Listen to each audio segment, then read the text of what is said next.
नमस्कार, स्वागत है आप सभी का बड़ी खबर में और मैं हूं आपके साथ ज्योति। इस बुलेटिन में हम बात करेंगे दिन की 4 बड़ी खबरों की। पहली खबर चंडीगढ़ से है, जहां विधानसभा का बजट सत्र 20 फरवरी से शुरू होने जा रहा है। वहीं दूसरी खबर फरीदाबाद से है, जहां अंतर्राष्ट्रीय सूरजकुंड मेले के चौथे दिन सूरजकुंड मेला परिसर में हजारों की संख्या में लोग पहुंचे। तीसरी खबर फरीदाबाद से है, जहां शराबियों ने एक युवक पर थिनर डालकर उसे आग के हवाले कर दिया। और चौथी खबर रेवाड़ी से है, जहां रेवाड़ी में बंद स्कूल के अंदर नकली शराब बनाई जा रही थी।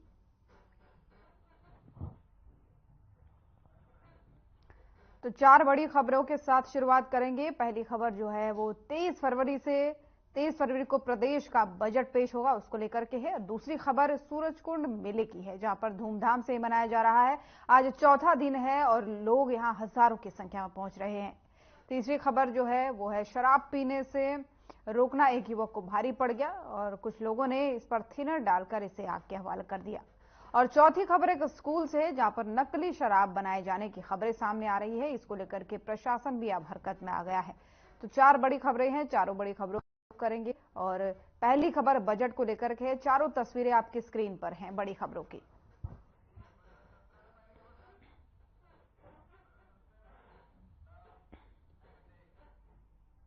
और शुरुआत करेंगे पहली खबर के साथ। हरियाणा विधानसभा का बजट सत्र 20 फरवरी से शुरू होने जा रहा है। बजट सत्र को लेकर के विधानसभा अध्यक्ष ज्ञानचंद गुप्ता ने जानकारी देते हुए कहा है कि 23 फरवरी को हरियाणा का बजट पेश होगा। संसद की सुरक्षा में हुई चूक के बाद से विधानसभा में सुरक्षा के पुख्ता इंतजाम किए गए हैं। सदन के अंदर 8 फुट से लंबी ग्लास वॉल बनेगी। दर्शक दीर्घा और विधायकों के बीच ये ग्लास वॉल तैयार होगी।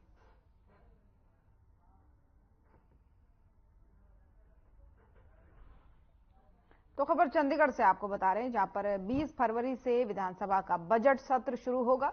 और बजट के पेश होने की बात करें तो 23 फरवरी को ये पेश होगा। और संसद की सुरक्षा में जो इससे पहले चूक हुई थी, उसको लेकर के अब विधानसभाओं में सुरक्षा के कड़े इंतजाम किए जाएंगे। ग्लास वॉल लगाई जाएगी ताकि किसी तरीके की कोई अनहोनी या फिर कोई भी ऐसी चूक ना देखने को मिले। इसको लेकर के पुख्ता इंतजाम किए जाएंगे। और ज्ञानचंद गुप्ता ने ये जानकारी दी है कि सुरक्षा को लेकर के विशेष फोकस किया जाएगा। बाकी 23 फरवरी को यह बजट पेश होना है और बजट सत्र की अगर बात करें तो 20 फरवरी से शुरू हो जाएगा।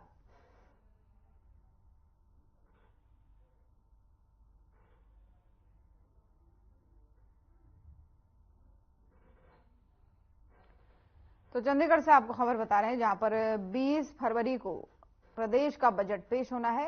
बजट सत्र की शुरुआत होनी है और बजट पेश 23 फरवरी को होगा। विधानसभा के अध्यक्ष ने जानकारी देते हुए बताया है कि जब संसद में सुरक्षा को लेकर चूक हुई थी तो उसके बाद से सभी जगहों पर इस बात का खास ध्यान रखा जा रहा है।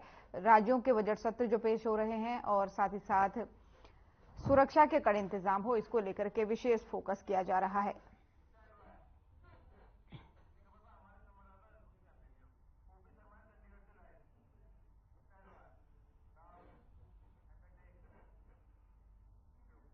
और इसी खबर पर ज्यादा जानकारी के लिए चंडीगढ़ से हमारे संवाददाता लाइव जुड़ चुके हैं ओपी शर्मा।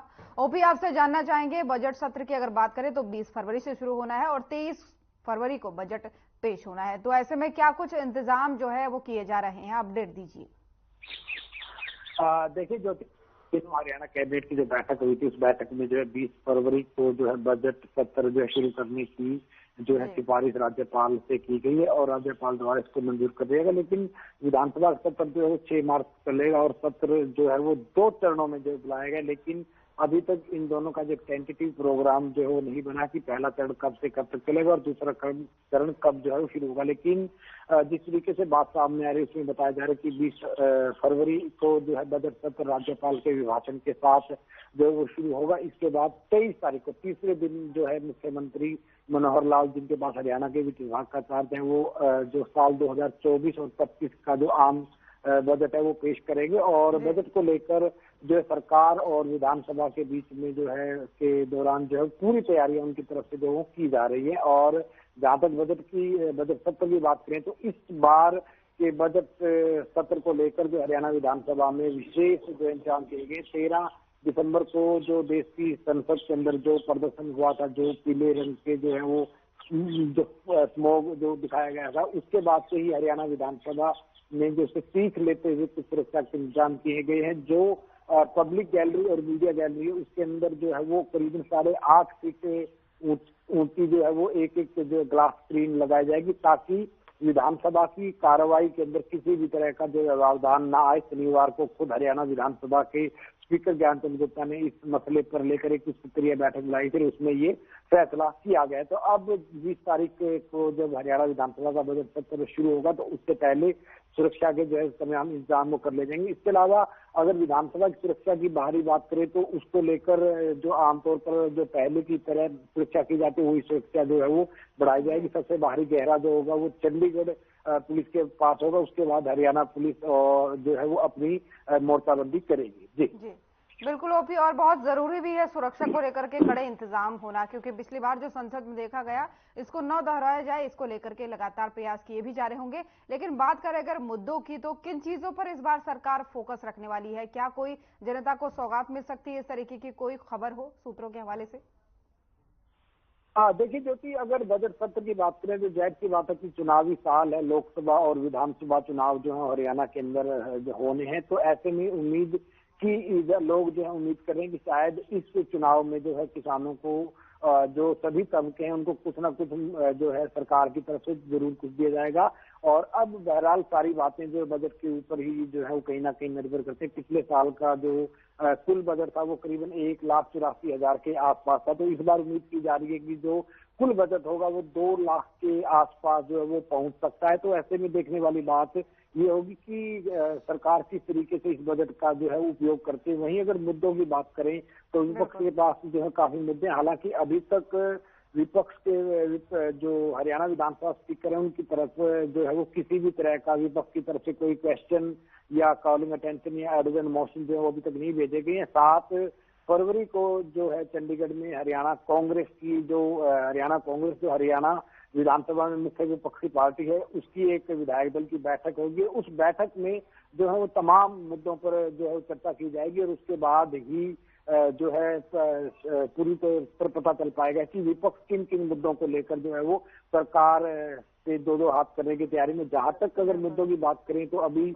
जो है हरियाणा के अंदर जो है वो बारिश और ओलावृष्टि हुई है, तो इसको लेकर मुआवजा बढ़ाने की मांग को लेकर विपक्ष जो है वो जो है मांग कर सकता है। इसके साथ ही जो फरीदाबाद NIT से जो कांग्रेस विधायक वीर शर्मा है, उन्होंने सादे कपड़े उतार के कफन वाले कपड़े जो पहने थे, तो उनकी एंट्री को लेकर भी शायद कुछ जो है बवाल, कुछ विवाद या फिर विधानसभा में शोर शराबा देखने को जो मिल सकता है। इसके अलावा अगर हम शुक्रवार की बात करें तो हरियाणा सरकार ने हाई कोर्ट के अंदर एक नोटिस दिया है, एक एफिडेविट दिया है, जिसमें सरकार ने कहा है कि तमाम सारी जानकारी आपसे और भी लेंगे, बने रहिएगा। लेकिन इसी बीच हमारे साथ सत्यव्रत शास्त्री, प्रवक्ता बीजेपी, जुड़ चुके हैं। सत्यव्रत शास्त्री जी, सबसे पहले तो बहुत बहुत स्वागत है आपका। आपसे जानना चाहेंगे, बजट सत्र नजदीक है, 20 फरवरी से शुरुआत होगी और 23 तारीख को बजट पेश होने की बात कही जा रही है। ऐसे में क्या कुछ सौगातों की उम्मीद इस बार जनता करे? देखिए, वैसे तो केंद्र का बजट जिस प्रकार का देखा है वो मान मर्यादा और देश को आगे बढ़ाने की लोक लुभावनी बातों से दूर रखा गया है, क्योंकि विजन और मिशन दोनों क्लियर हैं। जनता भी इस बात को मानती है कि केवल घोषणाओं से कुछ नहीं होता, धरातल पर इम्प्लीमेंट करने से बातचीत होती है।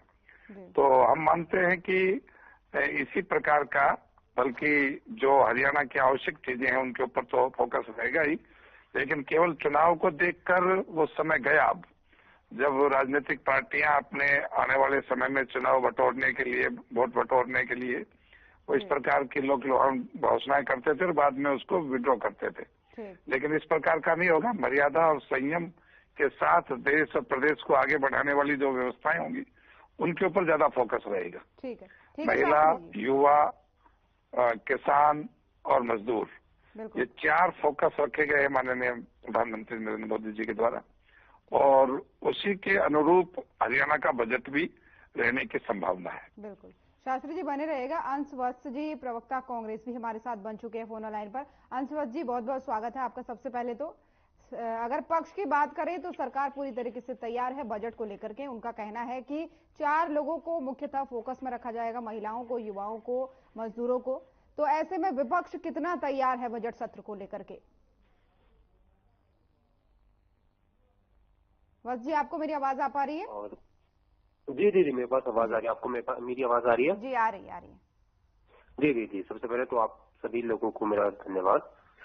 देखिए, जो अभी इनका हाल फिलहाल का फरवरी के महीने में जो हमारा केंद्रीय बजट आया था, उसमें इस प्रकार से हवा बनाई गई थी कि भैया सब लोगों के लिए जो इन्होंने ज्ञान की बात करते हैं, जिसमें गरीब, युवा, ये जो प्रकार ये सभी लोग हैं, उन सबको वो उसमें शामिल करते हैं, है ना, जो उन्होंने एक वो कोड फॉर्म बना ज्ञान, उसको लेकर वो केंद्रित रहेगा। लेकिन जब बजट पेश हुआ, उसमें क्या हुआ? मध्यम वर्ग के लोगों के लिए कुछ नहीं था, गरीबों को और गरीब बनाने का ये बजट था, है ना। इस प्रकार का इनका केंद्रीय बजट रहा था। और उसी प्रकार से जिस प्रकार से इनका हर साल का बजट रहता है, उसी प्रकार से इनका इस बार का भी हरियाणा प्रदेश का बजट रहने वाला है। इन्होंने बात करी कि युवाओं के लिए, मजदूर के लिए, किसान के लिए, महिलाओं के लिए। महिलाओं के लिए अगर करना होता तो शायद आज ही महंगाई को कम करने की बात करेंगे, तो उससे ज्यादा महिलाएं खुश होंगी, प्रभावित होंगी। अगर ये युवाओं की बात करें तो ये बात करेंगे किस प्रकार से रोजगार के अवसर को बढ़ाए जाए, उस प्रकार से बजट में वो चीजें होनी चाहिए। लेकिन आज बेरोजगारी सबसे ज्यादा हरियाणा में है।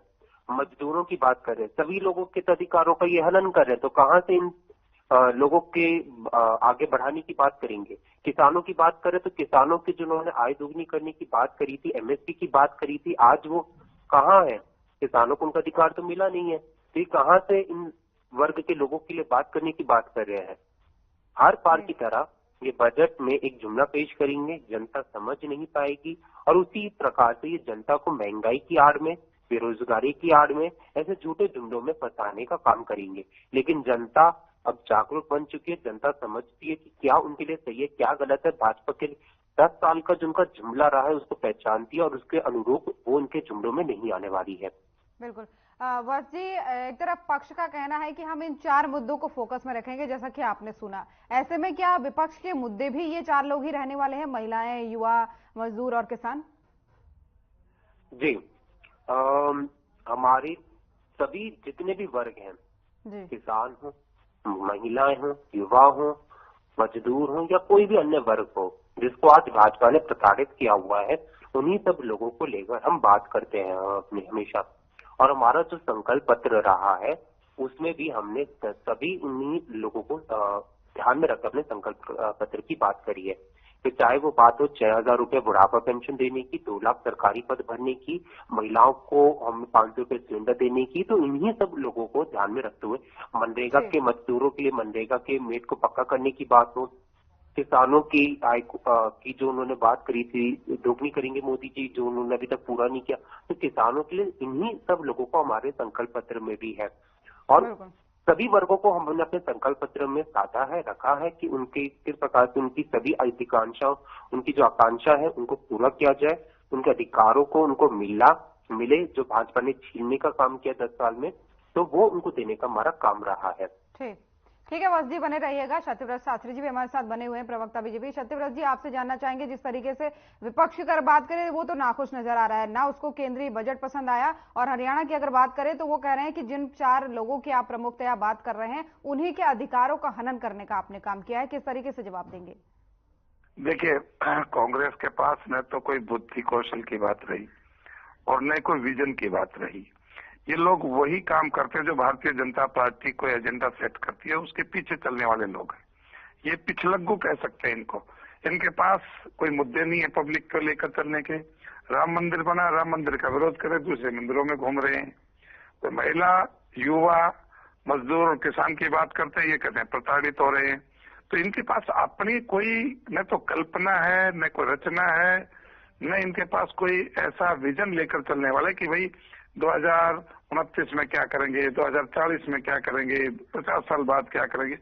ये तात्कालिक लोग हैं जो गांव गली मोहल्ले के मुद्दों के आधार पर राजनीति करने वाले लोग हैं। इसलिए इनसे किसी प्रकार की कोई देश अपेक्षा भी नहीं करता, और इन पर कोई ऐसा वजन भी नहीं है कि ये कुछ बोलेंगे तो इनकी बात आगे बढ़ेगी। क्योंकि ये तय है, देश में केंद्र में भाजपा की सरकार बनेगी, नरेंद्र मोदी जी जो कुछ कहते हैं उस पर लोग चर्चा करते हैं, उन्हीं चर्चाओं के माध्यम से ये अपनी चर्चा करते हैं।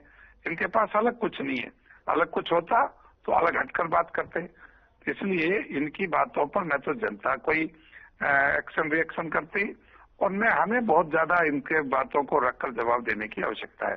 आज देश आने वाले 2047 के अंदर देश राष्ट्र विकसित राष्ट्र कैसे हो, देश आत्मनिर्भर कैसे हो, सब प्रकार के वर्गों के लोगों में परस्पर सद्भाव। ठीक है सत्यव्रत शास्त्री जी, समय की कमी है हमारे पास। आपका भी बहुत बहुत धन्यवाद और अंशवत जी आपका भी बहुत बहुत धन्यवाद हमारे साथ जुड़ने के लिए। और वहीं अंतर्राष्ट्रीय सूरजकुंड मेले के चौथे दिन सूरजकुंड मेला परिसर में हजारों की संख्या में लोग पहुंचे। लोग काफी उत्साहित यहां पर दिखे। यहां पर पहुंचे लोगों का कहना है कि इस बार का जो सूरजकुंड मेला है वो पहले के मुकाबले काफी आकर्षित है। इस बार थीम स्टेट और पार्टनर कंट्री की जो झलक है वो मेले में चार चांद लगा रही है। वहीं रविवार को सूरजकुंड मेले में क्या रौनक थी, देखिए हमारे संवाददाता मोनू पांचाल की ये रिपोर्ट। 37वें सूरजकुंड का तीसरा दिन है और आज दिन रविवार है और किस तरीके के लोग यहाँ पर अब भीड़ जो है लगातार बढ़ती जा रही है, क्योंकि रविवार का दिन है, सभी छुट्टी पर होते हैं और कहीं ना कहीं भीड़ जो है सूरजकुंड को देखने के लिए पहुंचते हैं। तो कुछ दर्शक हमारे साथ है, उन दर्शकों से भी पूछते हैं। क्या नाम है आपका? मेरा नाम मनीष शर्मा है और मैं दिल्ली से आया हूँ। कितनी बार सूरजकुंड आए आप? आज मैं पहली बार आया हूँ, बट यहाँ पे आके बहुत अच्छा लगा। लाइक हमारे इंडिया के छोटे छोटे गाँव से जो अलग अलग इतने कलाकार हैं वो यहाँ पे आ रहे हैं, देख के बहुत अच्छा लग रहा है। क्या कुछ खरीदारी करी है, क्या कुछ अच्छा लगा, क्या कुछ देखने को मिला? अभी एक दो आइटम मेरे हाथ में ही है, कुछ तो मैं गाड़ी में रखाया हूँ। जैसे ये गाड़ी में लगाने के लिए वुड का बना हुआ है, ये ऐसे हिलता रहता है। ये विसल है जो पत्थर की बनी हुई है, जिसको में पानी डाल के हम बजाते हैं तो इसमें आवाज भी आती है।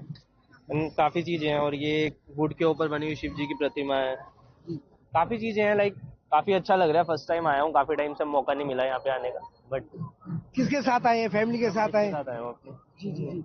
उनसे भी बात करना चाहेंगे। आप भी पहली बार सूरजकुंड आए हैं? यस, मैं पहली बार आई हूँ सूरजकुंड। कैसा लगा सूरजकुंड? बहुत अच्छा लगा। क्या क्या कुछ खरीदारी करी है, क्या कुछ पसंद आया, क्या देखा है? बहुत अच्छा लगा, मतलब सब चीजें इतनी अच्छी है कि ज्यादातर चीजें जो है हाथ से बनी हुई है और हैंडमेड है सब कुछ, तो मुझे बहुत अच्छा लगा। डिफरेंट है, ये नहीं है कि अलग अलग स्टेट्स की है, अलग अलग यूनिक चीजें है जो आज तक हमने देखी नहीं है। कुछ चीजें तो ऐसी है जो आज तक हमने कभी देखी भी नहीं है। तो आप पहली बार आई हैं? हाँ, मैं फर्स्ट टाइम आई हूँ। इस तरीके की चीजें जो आज तक हम संस्कृति भूल चुके हैं, वो चीज हमको यहाँ नजर आ रही है? नहीं, किताबों में बेसिकली पढ़ा था सूरजकुंड मेले के बारे में, बट आज पहली बार देखने में बहुत ज्यादा अच्छा लग रहा है। ज्यादा अच्छा लगा। जी बिल्कुल। और कहीं ना कहीं बच्चे भी यहाँ पर पहुंचे हुए हैं, बच्चे भी काफी एंजॉय कर रहे हैं। क्या नाम है बेटा आपका? अनाहिता। अनाहिता, कहाँ से हैं आप? पंजाब। पंजाब से हैं? जनकपुरी से है, पंजाब से है, ये बताओ। जनकपुरी से। दिल्ली से जनकपुरी से है। कैसा लगा सूरजकुंड मेला? अच्छा। क्या पहली बार आए आप? पहली बार आई हूँ। क्या क्या कुछ देखा आपने यहाँ पर? यहाँ पर बैग्स देखे, ज्वेलरीज देखी, हेयर बैंड्स देखे, ब्रेसलेट्स देखे और कपड़े देखे। क्या डांस भी देखा है? किस तरीके का डांस यहाँ पर हो रहा है? हाँ। डांस करा आपने? हाँ। किसके साथ आए? कौन कौन आए आपके साथ? मेरे साथ मेरी एक चाची आई है, मम्मी आई है और दीदी आई है। तो पूरा एंजॉय कर रहे हैं आप सूरजकुंड में? हाँ। रविवार का दिन है और आज सूरजकुंड का तीसरा दिन है। और भी पब्लिक पहुंचेगी और भी जनता यहाँ पर मेले को देखने के लिए, एंजॉय करने के लिए पहुंचेगी। फरीदाबाद से हर खबर के लिए मोनू पांचाल। और फरीदाबाद के ग्रीनफील्ड इलाके में शराबियों ने एक युवक पर थिनर डालकर उसे आग के हवाले कर दिया, जिसे गंभीर हालत में सिविल अस्पताल में भर्ती कराया गया। बताया जा रहा है कि पीड़ित ने शराबियों को खुलेआम शराब पीने से रोका था, जिससे नाराज शराबियों ने उसे जिंदा जला दिया। फिलहाल पुलिस पूरे मामले की छानबीन में जुट गई है। फिर उसको मैंने दोबारा से बोला, फिर वो गाली से बोला, फिर मैंने भी गाली दे दी। 3 बंदे थे, एक उसका लड़का था, लड़का उसका पीछे से आया, सुन आया क्या हो रहा, उसने आकर मेरी गोली भरी एकदम, उसके हाथ में थिनर डाल दिया। कौन है घर बंदा, क्या करता है, आप क्या करते हो वहाँ पे? मैं बैंकेट ले रखा है सर किराए पे। अरे घर बंदा वहाँ पे उसका कोई रूल नहीं है, बाहर खोखा लगाता है खाने का। जी। तो झगड़ा किस बात पे हुआ? भाई यही तो झगड़ा है सर, और तो कोई बात नहीं। मेरी बैंक सीट में बैठा दारू पी रहा है सर। अच्छा अच्छा, शराब पी रहा था? जी जी। तो आपने मना किया था? हाँ जी। तो उसी बात पे थिनर डाल वहाँ बाहर ले चल, बाहर। आज एक बहुत इम्पोर्टेंट विषय मैं आपके सामने लेके आया हूँ। पूरे प्रदेश में आज युवा सड़कों के ऊपर है, त्रस्त है बेरोजगारी के कारण। पूरे प्रदेश में आज हर घर के अंदर युवा डिप्रेशन का शिकार हो रहा है, नशे का शिकार हो रहा है, परंतु सरकार की कान पे जूं तक नहीं रेंग रही। कैसे इस बेरोजगारी की समस्या का हल निकलेगा? स्थिति इतनी भयावह बनी हुई है कि हर घर के अंदर अब माँ बाप भी परेशान है। जब घर के युवा, घर का चिराग जजपा के साथ एक अनैतिक गठबंधन करके सरकार बनाई गई, तो जजपा ने एक बात कही थी कि जो हरियाणा में जो लोग लगेंगे। और इसी खबर पर ज्यादा जानकारी के लिए संवाददाता मोनू हमारे साथ जुड़ गए हैं। मोनू, ये जो खबर आ रही है शराबियों की मनमानी की, किस तरीके से एक युवक को थिनर डाल करके जला दिया गया, क्या कुछ इस पूरे मामले में अपडेट है? देखिए ज्योति, बिल्कुल आपको बता दें, फरीदाबाद के ग्रीनफील्ड इलाके का मामला है, जहां पर कुछ शरारती तत्वों ने शराब पी रहे थे उस समय। तो जिस समय उस युवक ने उन्हें शराब पीने से रोका, तो उन शरारती तत्वों ने उस व्यक्ति के ऊपर ही जो है वो थिनर डालकर उसे आग लगा दी। हालांकि जिस समय ये घटना हुई उस समय जो है आसपास में कोई नहीं था, परंतु जैसे ही युवक को आग लगाई गई तो आग की जलन से युवक ने जो है वो शोर मचाया। तो वहां जो आसपास के लोग थे वो मौके पर पहुंचे। हालांकि इस घटना को अंजाम देने के बाद शरारती तत्व जो है वो मौके से फरार हो गए थे। फिलहाल जो है आसपास के लोगों ने तुरंत जो है आंग फानन में युवक को फरीदाबाद के सिविल अस्पताल भर्ती कराया, जहां पर उसकी गंभीर हालत को देखते हुए डॉक्टरों ने उसका जो इलाज है वो शुरू कर दिया। डॉक्टरों का शरीर को काफी जो है वो नुकसान हुआ है, तो ऐसे में कहीं ना कहीं जो उसकी हालत है वो गंभीर है। हालांकि सूचना पुलिस को भी दी गई, पुलिस भी मौके पर पहुंची, परंतु युवक के द्वारा अभी तक कोई बयान जो है वो पुलिस को नहीं दिया गया, क्योंकि युवक पूरी तरीके से जख्मी है और अभी जो है वो बोलने की स्थिति में नहीं है। जैसे ही युवक के द्वारा जो है वो पुलिस को बयान दिया जाएगा तो तुरंत पुलिस जो है वो आरोपी को गिरफ्तार करेगी। परंतु ये बड़ी बात है कि कहीं ना कहीं जिस तरीके से शरारती तत्वों ने जो है वो एक युवक के ऊपर ज्वलनशील पदार्थ डालकर जो है उसे जलाया है, तो ऐसे में कहीं ना कहीं जो है वो बदमाशों के हौसले फरीदाबाद के अंदर बुलंद नजर आ रहे हैं। कहीं ना कहीं जिस तरीके से को अंजाम दिया है, इससे कहीं ना कहीं जो वहां के आसपास के उनमें है वो भय का माहौल है, क्योंकि शराब वहां पर जो है वो कई पीने चीज को रोकने के लिए जैसे युवक ने उनको कहा कि भाई आप यहाँ पर शराब मत पियो, परंतु उन शरारती तत्वों ने शराब पीना छोड़कर जो है उस पर जो है वो थिनर डालकर उसे उल्टा जो है वो जला दिया। तो कहीं ना कहीं ये हौसले बुलंद है। फिलहाल पुलिस का ये दावा है कि जल्द से जल्द जो है वो आरोपियों को गिरफ्तार कर लिया जाएगा। बिल्कुल, और गिरफ्तारी होनी भी चाहिए। मोनू, फिलहाल बहुत बहुत धन्यवाद आपका तमाम सारी जानकारियों के लिए।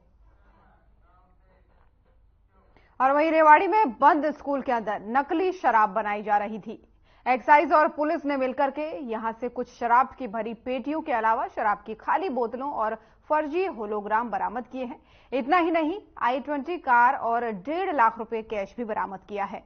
रैकेट को चलाने वाले एक शख्स को गिरफ्तार कर लिया गया है, जबकि 2 पार्टनर उसके फरार बताए जा रहे हैं।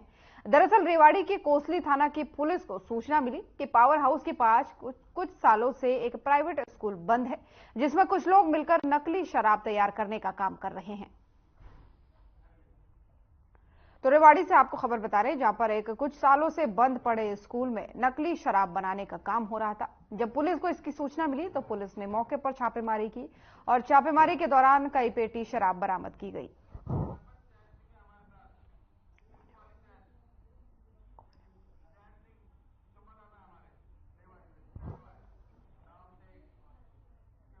और इसी खबर पर ज्यादा जानकारी के लिए चैन सिंह संवाददाता हमारे साथ जुड़ गए हैं। चैन, जिस तरीके से जानना चाहेंगे, ये स्कूल बंद पड़ा हुआ था और नकली शराब यहाँ पर बनाई जा रही थी, कब से ये गोरख धंधा चल रहा था? जी बिल्कुल, देखिए आपको बताना चाहेंगे कि ये जो बिल्डिंग है ये एक निजी स्कूल की बिल्डिंग है और इसके मालिक ने कुछ लोगों को किराए पर दिया हुआ था, लेकिन उसके मालिक ने आज तक इसकी जांच ही नहीं की कि जो बिल्डिंग उसने किराए पर दी है उसमें किस प्रकार की गतिविधियां हो रही हैं। और एक शिकायत के आधार पर पुलिस ने जब छापेमारी की तो उस स्कूल के अंदर एक बहुत बड़ा जखीरा शराब की बोतलों का जो ढक्कन होते हैं, शराब के लेवल्स होते हैं और शराब की खाली पेटियां और शराब की बोतल बंद करने जिसे सील लगाई जाती है, वो 2 मशीनें भी पुलिस ने बरामद की है। जैसे ही पुलिस मौके पर पहुंची, एक्साइज विभाग और पुलिस ने दोनों ने मिलकर ये कार्रवाई की और जैसे ही वहां पर पहुंचे तो गेट में से एक गाड़ी I-20 निकल रही थी। मौके पर तुरंत उसे रोका गया और जब जांच की गई तो उसमें से कई पेटियां शराब की निकली और उस तुरंत प्रभाव से पुलिस ने मौके पर ही गिरफ्तार कर लिया एक व्यक्ति को, जबकि उसके 2 पार्टनर है वो अभी भी फरार चल रहे हैं। पुलिस का दावा है कि जल्द ही उसे भी गिरफ्तार कर लिया जाएगा। और ये पिछला ये जो गोरख धंधा है पिछले 3 सालों से लगभग चल रहा था, लेकिन विडंबना देखिए कि जिस मालिक की ये बिल्डिंग है उसे आज तक इस चीज का पता ही नहीं और पुलिस अब उसकी भी जांच करने की बात कह रही है। बिल्कुल बिल्कुल, बड़ी अहम जानकारी ये है चैन, और इस पर तमाम नजर बनाई आप रखिएगा। फिलहाल धन्यवाद आपका तमाम सारी जानकारियों के लिए। तो बड़ी खबरों में फिलहाल इतना ही। नमस्कार।